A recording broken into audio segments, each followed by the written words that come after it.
Good morning. Thanks for having me here. I don't have a presentation, so you have nothing to watch behind me. I came here though to give a different kind of talk. The topic was how the Pulver order happened, or how being the Forrest Gump of communications is okay. And just curious, how many people here are engineers? How many people here went to school for engineering? Okay, I didn't. I went to school for accounting, but I ended up transforming telecom. I have no background, and I had absolutely no background in engineering, although I was a hacker when I was 11, 12 years old. And I taught myself how to program as a teenager because I wanted to learn to code. I never worked in a phone company, although I started one. It turns out that there are different ways to accomplish different things in life. And I've discovered a path of, basically I explain it as synchronicity and serendipity. And being and discovering yourself and letting yourself be. And instead of trying to make things happen, accept what you do. And it's taken me my entire life to do that. But a little bit of background. Anybody here by any chance a ham radio operator once, or knew somebody who's a ham radio operator? Good. So that's my commonality. So as a teenager, I was a very active ham. I got involved with radio, though, when I was 9 years old. I don't know if any of you had any issues at school, but when I was in school young, I had a hard time socializing. I didn't have very many friends, and my dad thought that a way to solve this was to get to know his brother, one of his brothers better, because one of his brothers was a ham radio operator from the 1950s. So when you're 9 years old and your dad tells you to call your uncle up, you never do. But one day I come home from school and there's my uncle waiting to take me to his office. And in the 50s, my uncle actually started a company which went public, which was one of the first companies to do cable TV test equipment. And as if I'm supposed to care and be impressed. But he takes me to his office on Long Island in Farmingdale and shows me this company tour like I really didn't care, but I still remember it. And I remember, but what stands out the most was going to his office, a little room, and he had a box on his table, in his desk. And he turned on this box, and what I heard were some very squeaky voices. And I didn't quite understand what was happening until he tuned the dial, and I realized it was a radio, and you could sort of make out what people were saying, but it was very hard to understand it. But he found an open frequency, and my uncle sits there, and he sits by a microphone and says, CQ, CQ, this is K2QQ, I'm calling CQ. And he says it again and again, and I had no idea what he was talking about. I didn't realize that CQ means seeking you, seeking a contact, or if you remember ICQ, turned out to be created by some very lonely hams. But saying CQ and finding a frequency for my uncle was interesting because when he let go of the microphone for the next hour, there were people in a queue waiting to talk to him. Surprisingly, everybody spoke English. Surprisingly, everybody listened to him say the same thing. His name is Fred. He's in Farmingdale, New York, and he gave out a signal report how loud that person was coming in to him. And after staring at my uncle and watching him talk for an hour, I realized my uncle had the cure for loneliness. All I had to do was take this box out of his office and put it in my bedroom, and I could have friends. But the trick was, of course, that in order to actually have a radio, to be a ham radio operator in America, I had to teach myself college-level physics. I had to teach myself Morse code, and I had to learn the rules and regulations to be a ham. So I didn't get my ham radio license when I was 9. But when I finally passed the test at 12 and a half, I had a license to communicate, and I haven't shut up since. The ability to communicate with people is something which stuck with me. Also, amateur radio stuck with me. Ham radio operators historically have been there in times of disaster. That when all other communications fail, there's always ham radio. And for me, it was really a chance to reach out. And between being 9 and 12 and a half, I discovered radio. I discovered DXing, for those of you into listening to radio stations from far away, whether it's on shortwave, whether it's on AM radio. I still remember to now the AM radio dial that I grew up listening to. I discovered music around the same time too, and I spent all those years very much into this technology. That was my background in telecom. That was it. Those of you who were hams or are hams, maybe you remember in the 1970s, particularly in Eastern Europe and the former USSR, it was recognized as a sport to do radio sport. And that's basically crazy people like me would wake up on Friday mornings, go to sleep Sunday night, and spend 48 hours talking to as many people as possible in many different countries as possible. That was a contest. And I love to contest even to this day. And so you could do it either as yourself, you could put together a team, and a lot of chance to collaborate. And I never really won too much, but it was a lot of fun. But I got into computer programming because I was a lazy ham contester.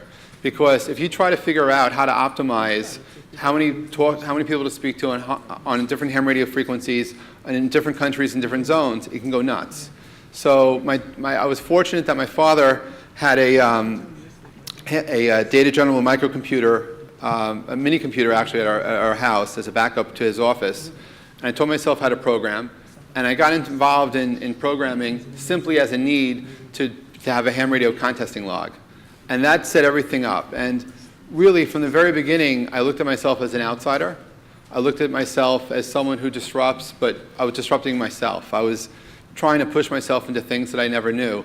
And my formal education in anything that I've been successful in has come from doing. So I'm self-taught. I believe that there's some value in teaching yourself things that you're passionate about.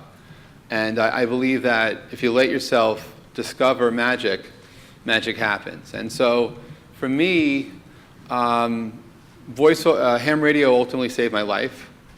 Because in 1995, when voice over IP was born inside of Israeli Defense Forces, inside of IDF. It was an idea a general had in 1980. In the 80s, it was used as a protocol for Air Force pilots in Israel to talk to each other. I know this because the Israeli Air Force told me. And then in the 90s, it became commercialized by kids who went through the Army who decided to try to take some ideas with them out of the Army. And there were various attempts to make voice over IP work commercially. And it started happening in 94. By 1994, through my own journey, I was first, so I didn't want to go to college. When I was ultimately, I'm a rebel, I guess, although I didn't appreciate it at the time. But I went from being a ham radio operator and a programmer / hacker to, I don't know how I ended up in school, because I didn't apply, but I ended up going to a local university. And being that I didn't want to get a master's degree, I found out the most respectable degree this school had was accounting. So I ended up with a BBA in accounting. But I really didn't do too well in accounting at all. Really, when you do get A's in theory, but you get a D in auditing, it's not for you. But I did graduate, and while I was in college, I was still very active on ham radio. That was just my life. And so I ended up following a few tracks. One was to do this accounting thing because I had to, but I did it as an outsider doing financial modeling. And I ended up starting a software company because I was bored. And accounting in America is like legalized slavery. They have a concept that from January to April each year, you're supposed to work 70, 80, 90 hours a week and not complain about it. It's just part of how they pay you. I didn't get that. I didn't like that so much. So basically, in my first year of working in accounting, I had this passion to automate the way a financial calculator worked. And so I created a software product that worked inside of what was Lotus 123 at the time. And I did this while I was working full time, but I got written up in PC Week, if you remember PC Week. And I got outed. I hired a marketing company to represent me, and last thing I'd ever would expect is the accounting firm that I worked for would be interested in the software product. So in the middle of tax season, I got outed that I had another job. And so I resigned, only to find out that the next week I had 23 partners. And for 7 years, Spreadsheet Solutions was born. And I was writing assembly language. I taught myself how to write and program in assembly language, which is what I had to do to write these at functions. And I was doing this, certainly not accounting work, but I had a software company, and maybe it was my fascination with numbers, but I ended up building real-time spreadsheets, taking real-time market data involved, and I taught myself finance and became an expert in bond mathematics, but that's just what I did. Anyway, I ended up working on Wall Street in the World Trade Center. And in '95, Vocaltech in Herzliya comes out with iPhone, the first iPhone, not the iPhone we know, but the internet phone. And surprisingly, it allows you to talk to people, strangers on the internet. Now, most people didn't quite get why in the world you want to talk to strangers. Right? I grew up on ham radio. Everyone I spoke to was a stranger. You dial a frequency, you tune the dial, you say CQ, you're seeking a contact, and you reach someone, you connect to them. I was Jeff from New York, and I gave a signal report. That was my conversation. Now, if we do this over a period of weeks, months, years, you make friends. And very much the kind of friends you may have in social media today. People you'll never meet, people you never really know what they look like, but you know their personality. In my case, I knew their voice. I felt their voice. I knew their presence. And I could tune the dial and actually know Rob from the Bronx, or my friends from the Falkland Islands, or my friends in Israel. I kind of knew them, but never really knew them. But that's where I learned about social media. That's where I learned how to listen, connect, share, and engage with people. And surprisingly, in '95, I downloaded this software product, and lo and behold, it's ham radio all over again, except it's on the internet. And yeah, it didn't work so good, but I was so used to things not working so good, I tolerated it. And I just made this absolute connection between radio and voice over IP. And as a hobbyist, I had no business models, right? I wasn't doing things to make money. And I warn you that when people do things not to make money, they can accidentally disrupt. They can actually change the world because they don't know they can.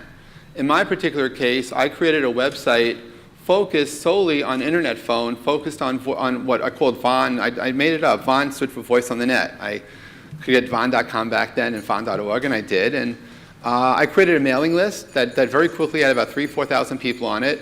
And all I was doing was sharing my own opinion about internet phone and where it was going.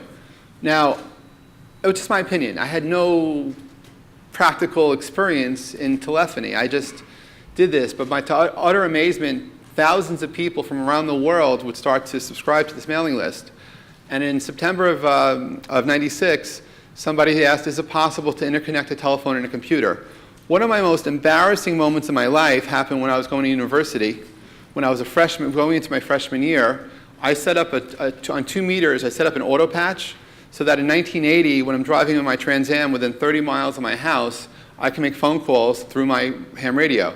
I thought it was pretty cool, because I was doing mobile telephony before there were mobile phones, at least unless you had a big, big phone back then. In fact, when I was a freshman, I tried repeatedly to invite girls into my car to show them my phone. And it didn't really work out too good. But I did do a demo or two, but it was totally not what they were expecting. And, but I had this device, this phone patch, that connected from the radio to the telephone, and it worked. So when someone asked on my mailing list, is it possible to interconnect a telephone and a computer, I said yes. And in fact, I tried out my auto patch, and 15 years later, it still worked. And I had this crazy idea, because as a ham radio operator, one of the things I also like to do is I like to interconnect, do phone patches. So if you're outside of New York, you want to talk to your friends in New York, you're from outside the States, certain countries were able to do third-party calls. I love phone patching. If you remember MASH, I was like Radar O'Reilly. I was interconnecting the telephone and the radio and just having fun. And also in times of emergency, I was relaying messages back and forth for people. So I decided, why not enable the world to talk over the internet? So I started a project in 1995 called Free World Dial-Up. And in 1995, in November, and this is, for those techies out there, you might remember the Cirrus Logic chipset of modems, because back then it was either Rockwell or Cirrus Logic. So in Asia, the Cirrus Logic chipset was very, very popular. And I made a friend who lived in Indonesia, in Jakarta, and he wrote some code that it connected to the API of iPhone back then. And we had no echo cancellation, no jitter buffer, no quality of service. Yet, when you interconnected a sound card and the modem, on the line side of the modem, we had a gateway. The first gateway ever. And if I would have filed the patents on that, I probably would be living a slightly different life, although I did okay. But for the benefit of everybody else, I didn't file any patents. So other people have prospered, which is fine. But what I ended up doing was starting an internet sensation that immediately 500 locations around the world, people could let strangers make free phone calls through their homes. Back then, we were not worried about terrorism. Back then, we were not worried about making money. I wasn't. I was just worried about having fun. And I never had more press in that moment in time than to date. But it was a lot of fun. And I was disrupting. And by the way, I had no business model because I worked on Wall Street. Okay, I had a day job. My night job was doing this, and it was fun. And I don't know if any of you have hobbies that's turned into your life's work, but it's a pretty cool when that happens. But for me, I was just enjoying myself. And then a crazy thing happened. In March of '96, 300 phone companies got together, went to the Federal Communications Commission, the FCC, and they filed a petition. They asked for the sale and use of internet telephony software to be banned in America, and the makers to be regulated as phone companies. I thought it was really funny. What the fuck? Like, how could this be? And so I ignored it. But by that point, I had a mailing list, and people from all over the world were emailing me, what was I going to do about it? And it was like, what was I going to do about it? Nothing. But anyway, 3 days later, I decided, okay, we're going to do something. So I reached out to my mailing list, and I created what became known as the Voice on the Net Coalition, the VON Coalition, which still exists today. It's a 501c6. It's a lobbying organization. And so we ended up getting 110 companies to fight this petition. And for 9 years, voice over IP was unregulated in America.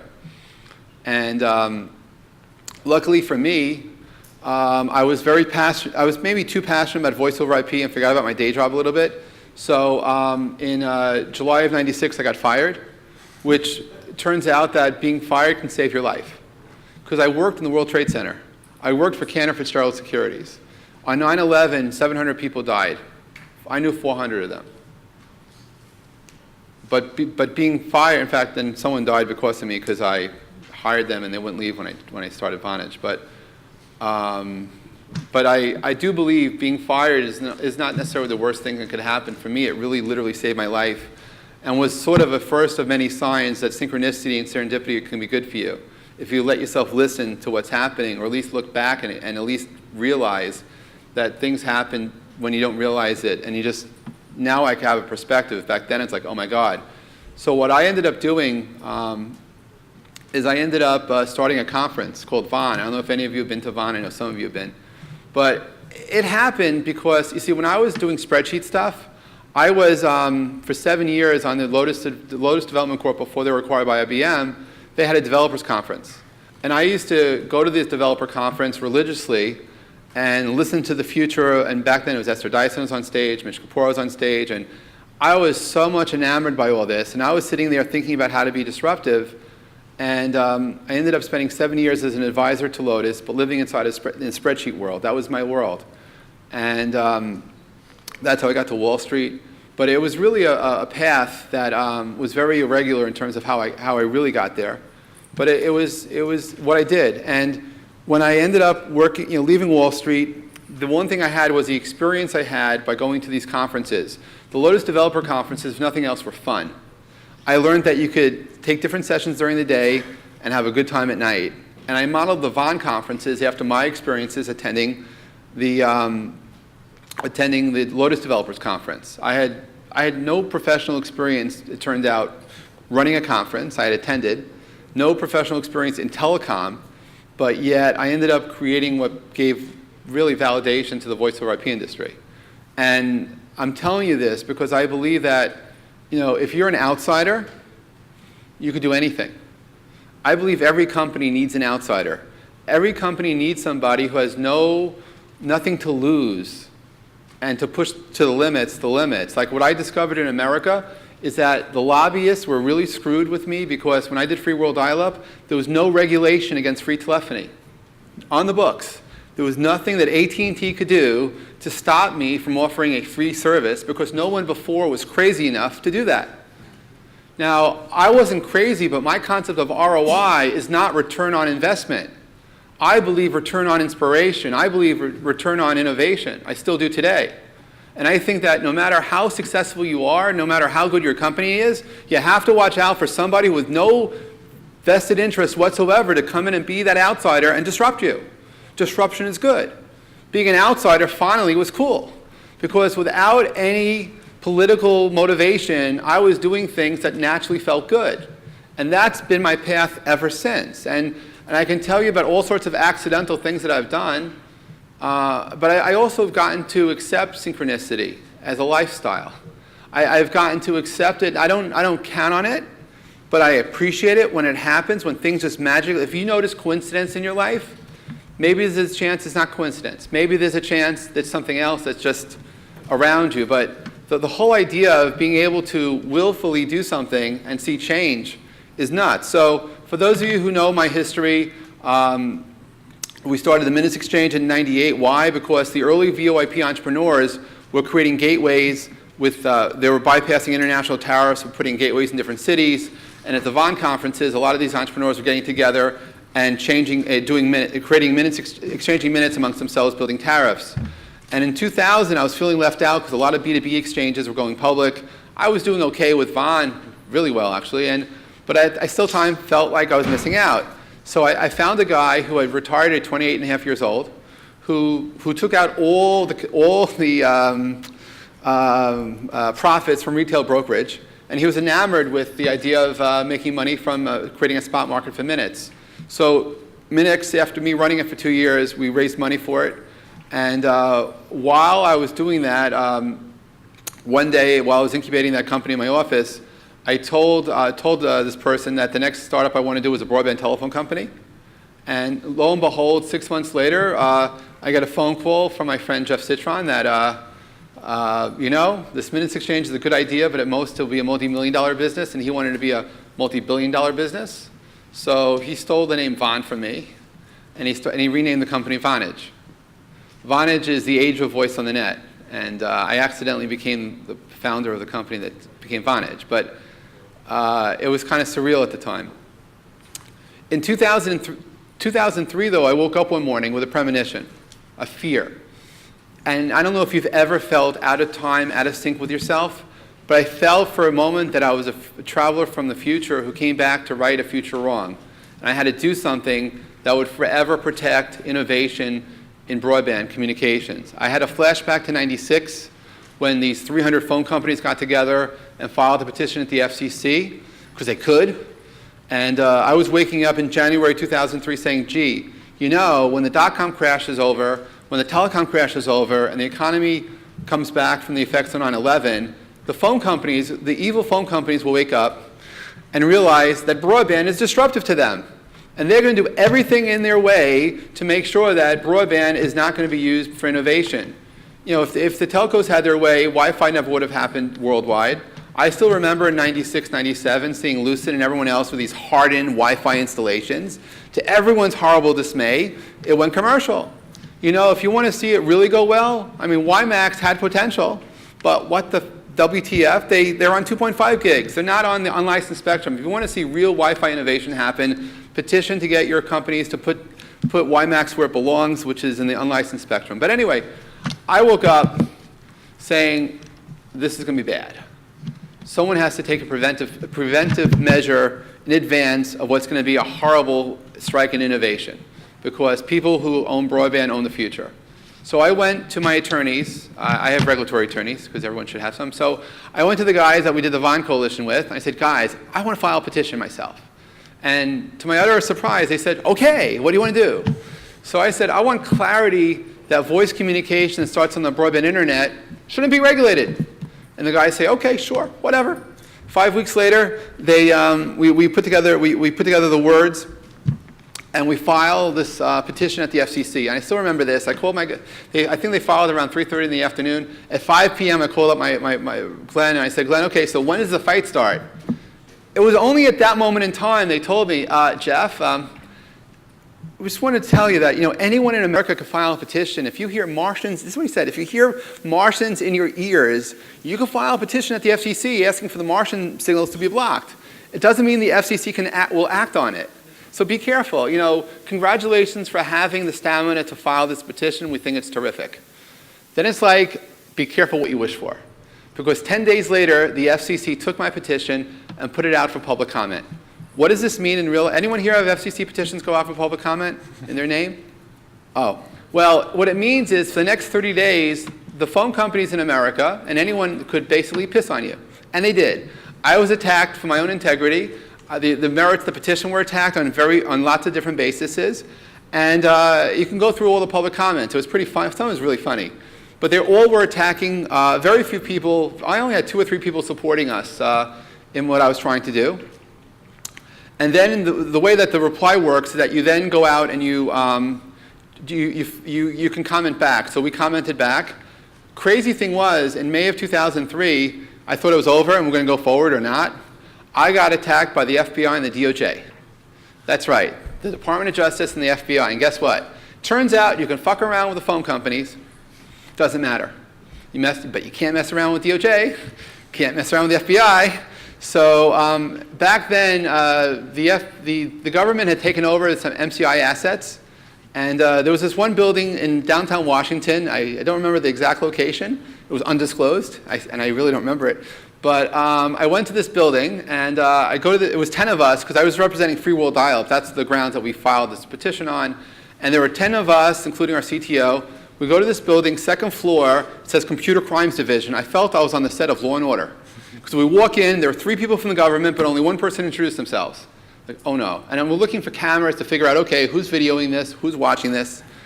And it was really, really, really surreal. And they open the comments by saying, we're not here to discuss the merits of your petition. Our comments are of public record, but we have a few questions about how Free World Dial-Up works. Do you mind answering them? And my poor CTO, I think in about a half hour, he lost about 10 pounds of water weight. He was sweating it out, sweating it out, sweating it out. So I jumped in. I said, guys, listen, because they actually accused us of harboring al-Qaeda. They thought that we were against broadband wiretaps. I didn't even think of it. They were accusing us of all these things that were so outside the scope of our thinking. It was ridiculous. I said, guys, if you think you can find the bad guys by hosting Free World Dial-Up, it's yours. If you want to host us, take it. If you want to run it, run it. Whatever I could possibly do to help you, I'm doing. And they all looked at each other. Then they looked at me, and we didn't hug it out. But I think I ended up with 1 or 2 new friends in the government, and we walked out. The most surreal thing was, that afternoon, we went to the White House. Back then, President Bush had a telecom czar, Richard, whatever his name was. And at the West Wing of the White House, which was totally surreal of its own, we're going there, and he was on the second floor of the West Wing, and I still remember he had glass walls in his office. And we came up in this elevator, and we come in, and at this point, after going through the DOJ and FBI, everything else is like simple, right? So we come in, we give them the standard Free World Dial-Up pitch, and while the petition is good, and he stops us. He says, look, President Bush believes that your petition is good for broadband in America. He supports you. And we're like, okay. So more or less, we packed up and left, because at this point, we were just like, this is like burnt out, crazy. He saw us go into the elevator. As the doors of that elevator were closing in on us, he opened his glass doors and he yelled at us saying, thank you for not asking for subsidies. And we're all looking, he says, idiots, we could have gotten subsidies, damn it! We didn't know. Well, this went on now. That was May. By February, and every few weeks I get a phone call from my attorneys, oh, the petition's not dead yet, or it's dead, or there are so many people working behind the scenes trying to kill it. Because I had no idea what the impact was or wasn't. Because again, very innocently, I just was looking for clarity. I was trying to protect broadband in America because I thought it would be a good thing. Well, at the FCC meeting in February 2004, the meeting was supposed to be in the morning, got pushed to the afternoon. Turned out, in a 3.5 to 1.5 ruling, because one of the commissioners was split, the Pulver order was passed. I became a subject now in Washington. For the last 9.5 years plus, broadband, there's been anyone who wanted to do innovative communications in broadband in most places in the world, but not all, they've been able to do it. And it got passed because I didn't know it couldn't be done. Friends of mine, call me or considered me the Forrest Gump of communications because I have not a clue what I do, but magic happens. And I accept that. I accept that there's magic out there. I accept that if you're not limited but what you can't do, you can do anything. I remember that when we were trying to make Vonage happen in the early days, we could hire any engineers we wanted to. Everybody we tried to hire told us how impossible it was to do voice over broadband. So guess what? We didn't hire them. We ended up hiring mostly very smart college graduates who didn't know they couldn't do it, so they made it work. And I just want to share with you that, you can do anything you want to do, but I don't believe in rules. I respect the law, but I believe that you need to experience life on your own terms. I believe that whatever you put up against, you should give yourself a chance to challenge it. And so whether it's the status quo, whether it's the government, whether it's your own body. I mean, a year ago, it was in July of 2012, I challenged myself in ways which I never thought I would. But I actually, in the last 14 months, I've gotten rid of 52 kilo, or 115 pounds of weight. And I did it with no surgery, simply by focusing on my mind. I didn't realize how crazy it was to do this, but it's very consistent with everything else that I do. I believe that you could do anything you want to do. You just have to want enough to make it happen. And I happen to be fortunate that I believe in this opportunity to reboot yourself. I believe you could reboot your career. I believe you could reboot anything you want to do. I spend a lot of time these days. Well, I spend a lot of time the last few years investing in startups. I actually look at startups as rock bands. I don't know if any of you are also investors, but I'll just suggest that every startup can be a rock band. I love music. I wish I could sing, but never stopped me from singing on stage with any of the artists I had at Vonage. But when I look at a startup, I want to know who the lead singer is. I don't care whether or not they play an instrument. I don't care if the startup the CEO can't code or not. I want to know who it is, whether or not they have stage presence. I want to know who the drummer is. I want to know who is that COO, who's the one keeping the beat. I want to know, is this a band that's creating new music and a new genre? Or are they basically, what type of genre are they in? And are they playing cover songs, or are they playing their own music? Very much like, it's an original idea. So it maps really, really well. I suggest if you are investors, to look at the next investment as a rock band and see where you go. I'll tell you that I learned not to invest in singer-songwriters. Singer-songwriters at startups kind of suck because they usually don't have a team. They just have a great idea. Not necessarily do you know that they have a band behind them to support them. But anyway, I just want to thank IMTC for letting me speak here today.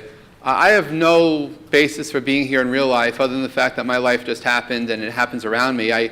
Being here is almost as surreal as it was like being at OECD in 1996. Before I got fired, the weekend before I got fired, are you guys familiar with OECD? The Organization for Economic Developing Countries? They had a symposium, a 2-day symposium at Trinity College in Dublin in June of 96.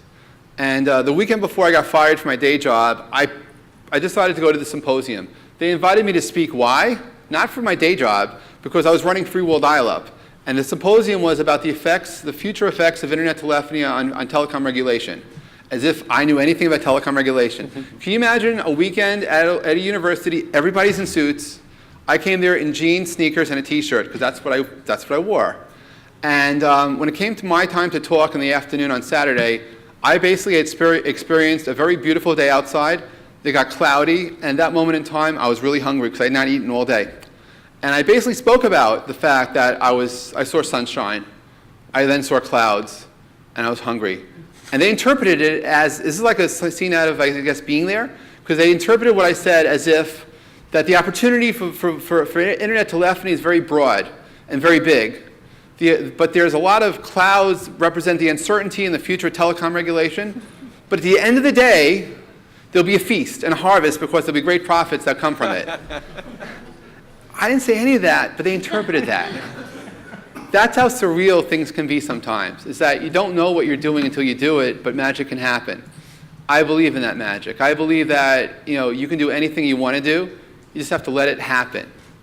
And that people and our bodies and the world's magical. You just have to put yourself in your own flow and not question it sometimes. Thanks for listening. Thank you guys for having me. I appreciate the opportunity to be here today.